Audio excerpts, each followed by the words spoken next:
Aquarius, welcome back to Distilled Tarot. My name's Shannon. I'll be guiding you through today's reading.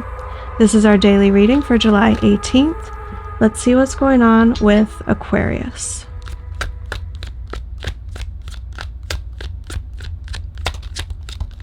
At the heart of your reading, we have all the possibilities that are in front of you. We might be looking at things that are tempting you in a negative sense, and you're contending with how entangled are you going to allow yourself to be with these things that are very desirable. We might be talking about you trying to discern what you want and why, figuring out your motivation.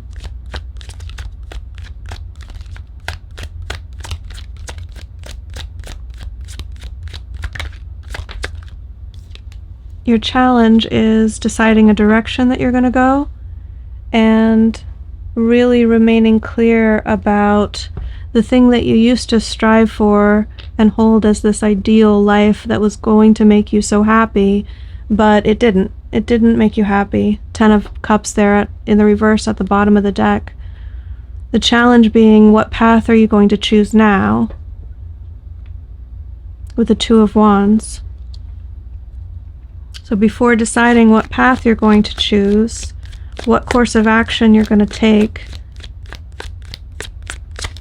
you're mulling over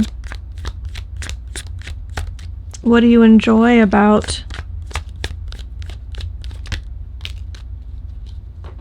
whatever part of life you're considering right now.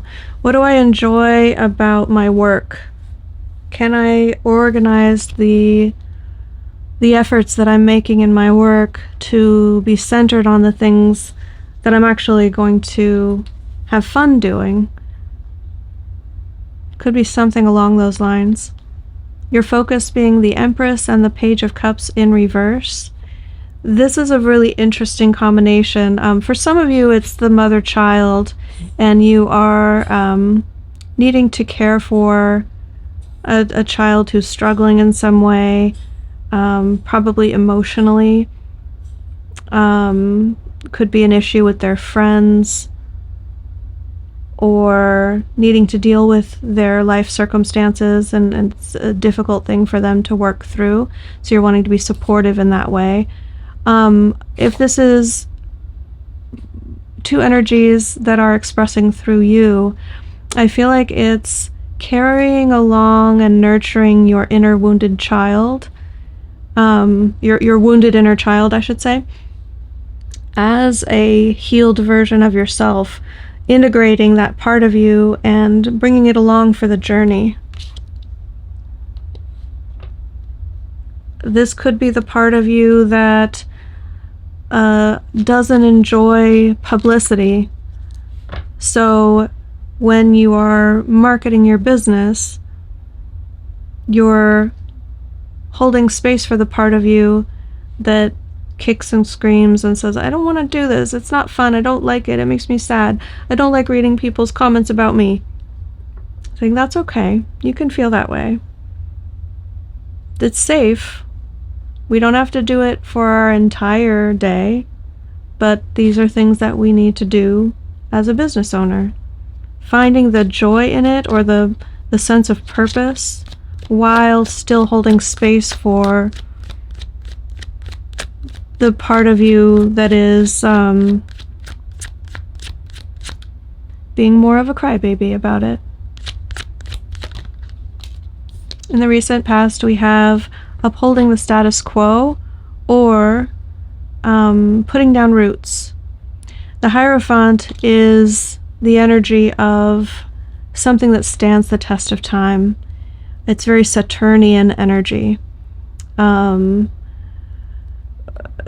we, as humanity, go through grand cycles where we build up new institutions and then we tear them down in order to rebuild and start over. And there's the side of humanity that holds on for dear life to these established ways of doing things, the social norms, the government institutions, the way that they've been built, the laws, the way that they exist.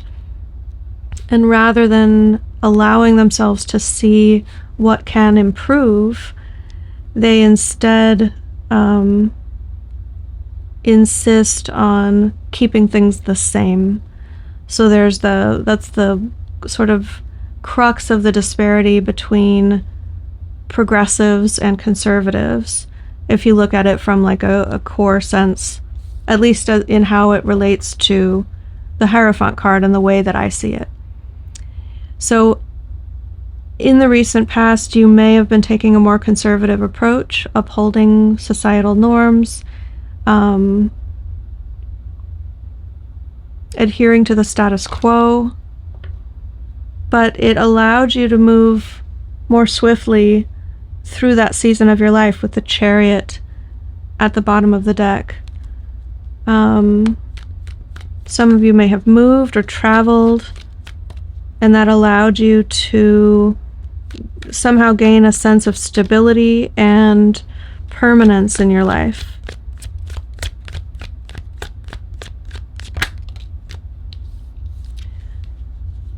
The higher self perspective is the Tower, and with the Ten of Wands there at the bottom of the deck, there's a strong sense of conclusion.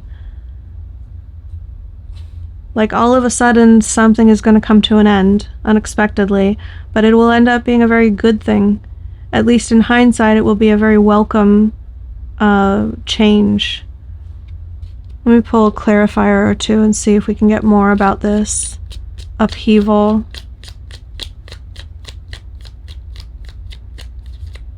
What are we talking about here?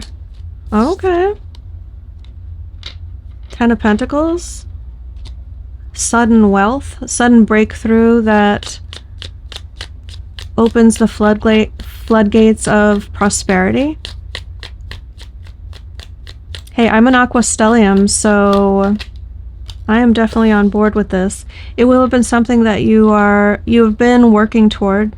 You've been tending that garden, so to speak, and perhaps the harvest, the fruits of your labor, are going to show themselves in a sudden and unexpected way. Maybe the level of payout is going to feel sudden and unexpected.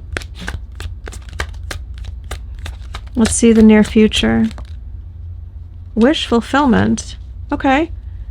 It gets better. Not only do we have this sudden, unexpected shakeup, it does represent an ending of sorts, but with a very positive connotation of that Ten of Pentacles. Nine of Cups tells me that as you're mulling over the Seven of Cups energy, you will find your footing in a way that is actually going to feel good. You'll decide your motivation. You'll get clear about what you want and why you want it. Maybe that's what unlocks the floodgates of prosperity for you, because there's this wish fulfillment. I get actually for some of you, things that you've had on your vision board are actually going to start arriving in your life. Can y'all hear my puppy? She's learned this habit of when she coughs, I pay attention to her, because the first time she ever had a coughing fit, I was very worried. And so I was like, I stopped everything I was doing. Are you okay? Are you okay? And so now she does this fake cough when she wants my attention. She's staring a hole in the back of my head right now. Aren't you, baby? Hey, sweetie poo. I know, you want mommy to pay attention to you. Surprise energy, we have the Magician. Further good news for those of us who are working very hard to manifest the life that we want. This may be implementing a new practice when it comes to how you go about your manifestation technique, or it could be the appearance of something that you've been working to manifest. I'm going to get a clarifier on that too. Why not? Give us more good news, right? What is this thing that we're working to manifest? Oh, inner strength. Oh, I'll take it. Strength as a clarifier there tells me that there'll be a sense of accomplishment and pride in either being able to make it through this past season of life, or proving to yourself through the results that you see made manifest that you are indeed a master manifester.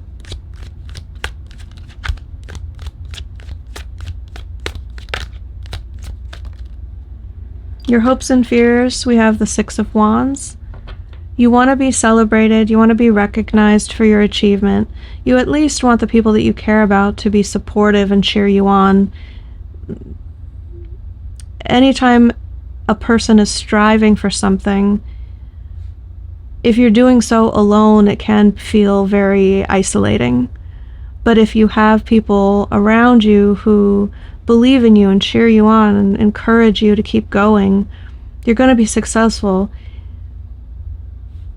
Sometimes it's, even if it's just paying lip service to that, if the intention is pure, it can really serve a purpose in helping people to go after their dreams, achieve their goals.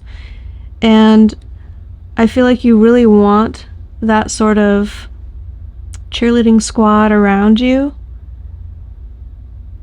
And you're hopeful that when you do have these wins in life, that it will be perceived as such by the people that you care about, rather than people seeing you succeed and trying to tear you down for because of jealousy or some sort of negativity going on with them. Your end result is the Two of Swords.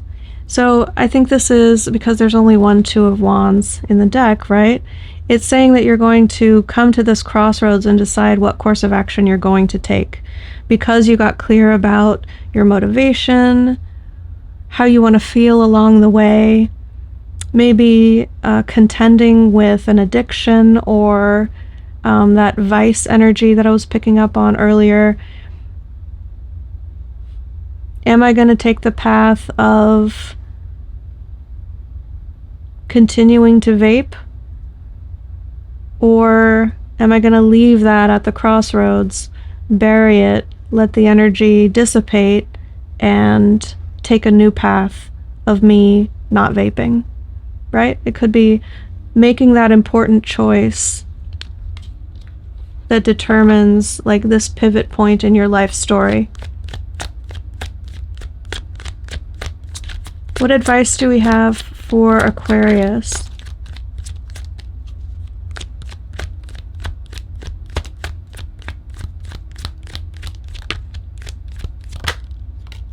The moon. Well, the full moon has already taken place. I think we may be talking about just full moon energy in general. For those of you so inspired, I do feel like there's moon energy coming through wanting to connect with Aquarius.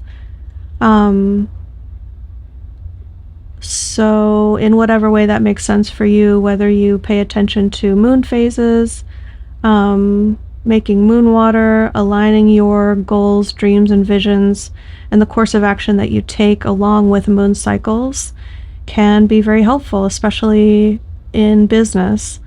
I mean, it's so proven and adhered to in financial markets that it's sort of like a standard of market cycles going up and down with the full moon and the new moon.